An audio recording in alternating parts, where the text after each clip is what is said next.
Donc f une fonction 2 fois dérivable sur i, f convexe sur i signifie que f' est croissante sur i, que f seconde est positive sur i au sens large, et que pour tout a appartenant à i, la tangente au point d'abscisse A est située en dessous de la courbe représentative de f.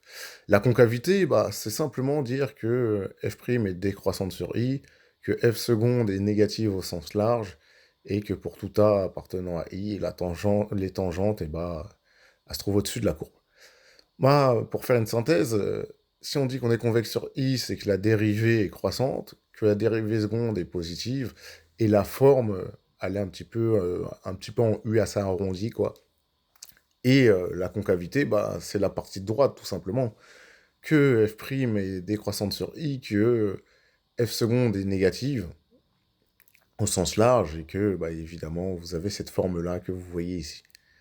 Et on va faire un exercice, on nous donne un tableau de variation d'une fonction f', dérivée d'une fonction f sur intervalle moins 7, 5.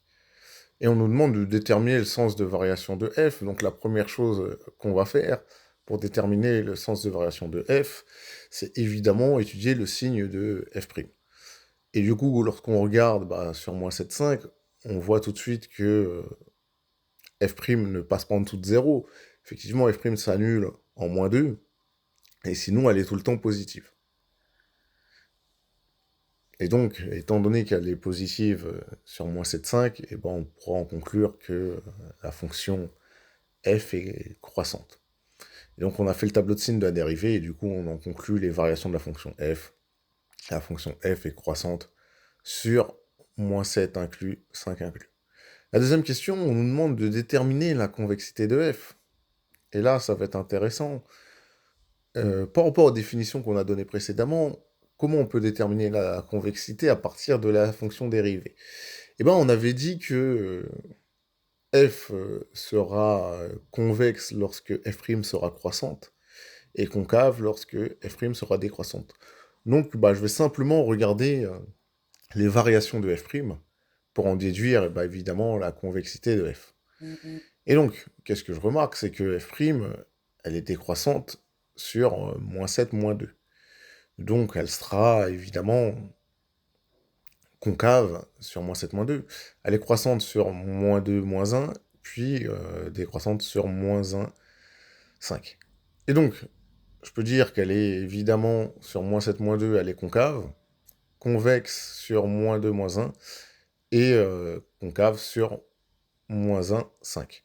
Et donc, voilà, en étudiant simplement les variations de la dérivée, j'ai la convexité de f. On va faire un deuxième exercice, et effectivement, on se pose la question d'une fonction f définie sur R par moins x puissance 4, moins 2x au cube, moins 12x carré plus 8, plus 8x plus 6, et on nous demande d'étudier la convexité de la fonction f sur R. Et quand vous avez l'expression algébrique de la fonction f, il vous suffit de dériver deux fois et d'étudier évidemment le signe de la dérivée seconde. Avant ça, vous devez absolument justifier pourquoi elle est dérivable. Donc f est dérivable sur R parce que f est une fonction polynomiale, et f' de x, ça c'est facile à dériver, ça me fait moins 4x au cube, moins 6x carré, moins 24x plus 8. Et je vais dériver une deuxième fois du coup, parce que c'est le signe de la dérivée seconde qui m'intéresse. Et donc, quand je redérive f', je sais que f' est dérivable, car c'est une fonction polynomiale, et pour tout x réel, f seconde de x égale moins 12x carré, moins 12x, moins 24. Et ma dérivée seconde, c'est un polynôme du second degré. Vous savez comment étudier un polynôme du second degré. Vous devez calculer, évidemment, dans un premier temps, le discriminant delta, et ensuite voir, en fonction de son signe, s'il y a d'éventuelles racines ou pas. Et donc, on a calculé delta, il est négatif. Comme il est négatif, on sera toujours du signe de A sur R, c'est-à-dire du signe de moins 12. Moins 12 est un nombre négatif, et donc je sais que la dérivée seconde sera toujours négative dans ces cas-là. Et donc, ça voudra dire, à la fin, que comme j'ai f seconde qui est négative, j'aurai f qui est concave sur R.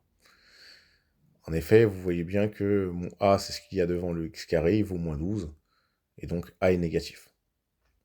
Et donc, j'ai ce que je disais, hein, c'est que j'ai f seconde de x strictement négatif pour tout x appartenant à R. Donc, évidemment, f est concave sur R. Donc là, on s'est fait un petit tableau hein, avec la dérivée seconde et du coup, en dessous, la convexité de f. Voilà, maintenant vous savez un peu plus sur la convexité.